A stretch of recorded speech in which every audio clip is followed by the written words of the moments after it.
first have to open it from somewhere here, I think. No, yeah, like this. So it comes off. As you can see, it just came off. Okay, so when it comes off like this, it is going to reveal all the fuses that controls practically the entire vehicle.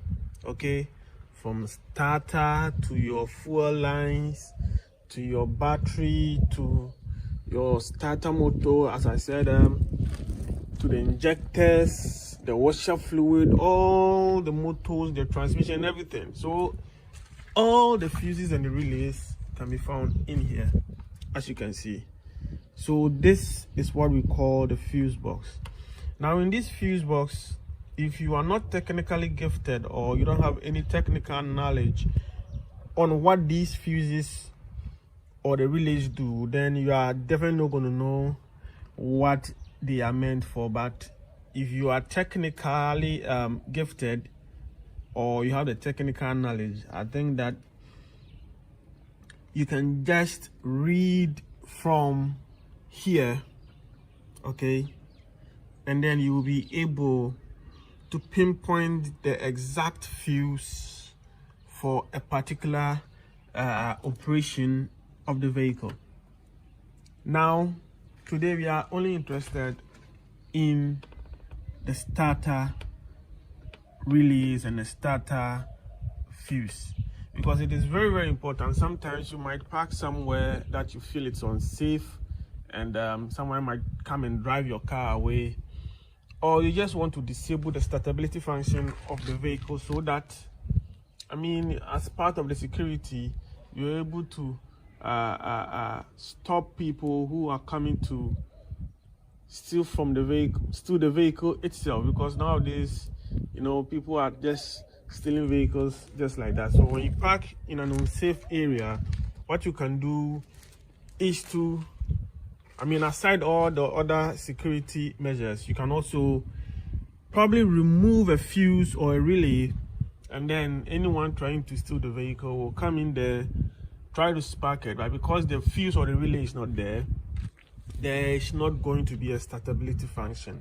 Yes, so that is basically the main purpose of this video, to show you how you are able to remove some fuses or relays to practically curtail the startability function until you restore those fuses and relays back in there, and then the function will be restored. So let's go here. Let's see.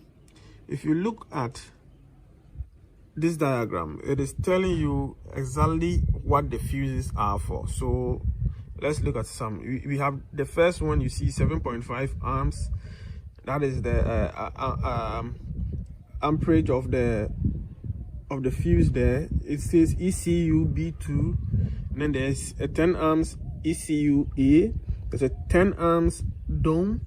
There's a 7.5 AM2. There's the radio fuse, which is 20 amps. There's a DC cut. There's the horn. Okay, so where you see ST, it is referring to the starter. Okay, when you look at the diagram here, the diagram under the cover of the fuse box, when you see ST, it means that this is referring to the starter. Okay, so as you can see, the starter has 30 amps. Okay, it's a 30 amps fuse. So what you are going to do is to go back to the fuse box. Okay, you can alternatively just lay it like this, side by side the fuse box, and you're going to look for the 30 amps located at the exact point where it shows on the diagram. Okay, so if you come here, you see there's the 7.5 amps, and then when you come here, you see the 7.5 amps here. there's another 7.5 amps here for the AM2. Here it is, the 7.5 amps for the AM2. Okay, and then from there you come to a 30 amp DC cut, and there it is, the 30 amps DC cut. Okay, so from the 30 amps, then you come to the 10 amps horn. As you can see, it is written specifically horn, which is 10 amps.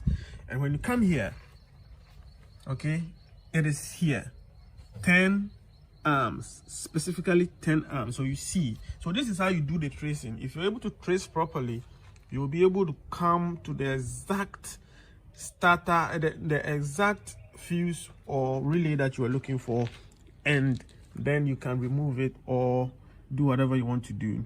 So we are done with the horn, the 10 amps horn. So we come to the next one, which is a 30 amps ST. Now, like I said, the 30 amps ST, if you see the ST, it means starter. So we are looking at the starter. So this 30 amps right here,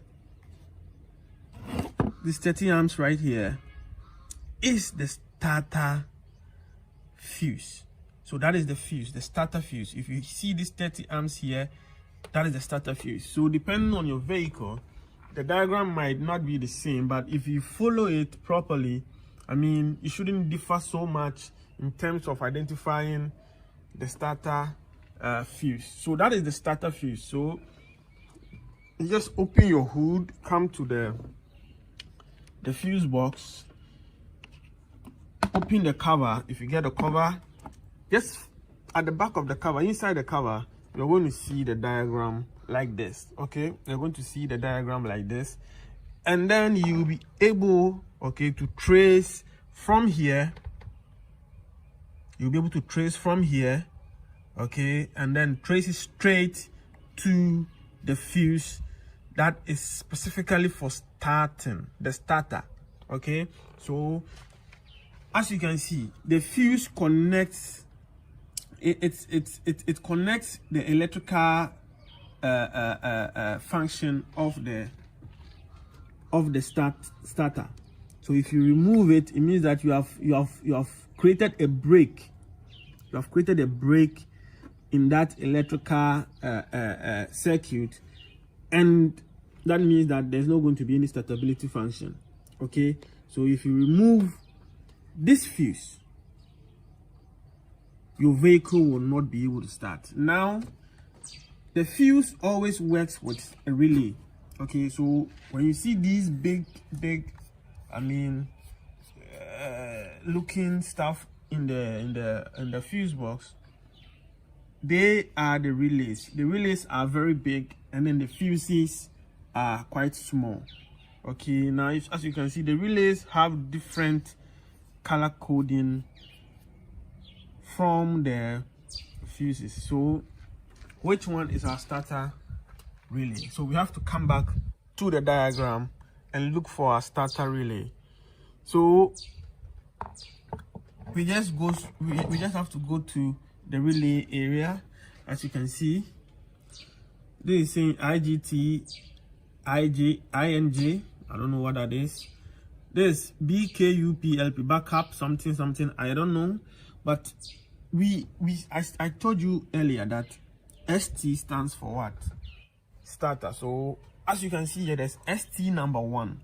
So as you can see, the ST number 1 is definitely our relay for the starter. So once you see that, you can come back to the fuse box, okay, and then try to look for it. Now these ones are not labeled according to their what do you call it, their arms, okay, because when you look at the diagram, it only says ST number 1. But what you can do is to look at the position, okay, vis-a-vis the board. Okay, so when you come here, you see that the starter starts from here, 1, 2, 3. So it is starter number 3. You know, the relay number 3. It is relay number 3. So if you trace, you're going to see that this is the first starter. It's supposed to be here. The first relay that is supposed to be here. Sorry, this is going to be the second relay. This is the third relay, the fourth relay, the 6th, the 7th. Okay, so if you come back to the diagram here, you see the first relay, the second relay. This is the third relay, which says ST number 1. Okay, so we just come back to the fuse box, and then we can locate confidently that this is the relay for the starter. So you have to be very careful when you are dealing with the fuse box, because any small mistake and you are going to probably short a circuit or disrupt a function of the entire vehicle. So take your time, please. If you're not an expert, if you don't feel confident that you can do it, find someone who can do it for you, an expert, a mechanic who can do it. But if you're going to do it yourself, just be very careful, okay? And know that you are responsible for your own actions. So this is the relay. Now, because it is stuck in between other relays, usually you need to have space here, and then you need to have space here to be able to get this one out conveniently. So what you're going to have to do is to get this one out, to get this fuse out, this relay out first. If you can get this relay out first, then this relay will be left, unfettered, because there's no space here. There will be space here for you to just get this one out without any struggle. So that is what you do. You get this one out first, and then you come here. Please use specialized tools to do it. A plier maybe, yes, and then you just bring it out. I don't have my plier with me here, so I'm not going to do that, but by now you should know how to do this. Okay, so practically that is how you find the relay in the hood area. Okay, you find the relay and the fuse specifically for the starter, the startability function of the vehicle, guys. So this is where I'm going to end the video.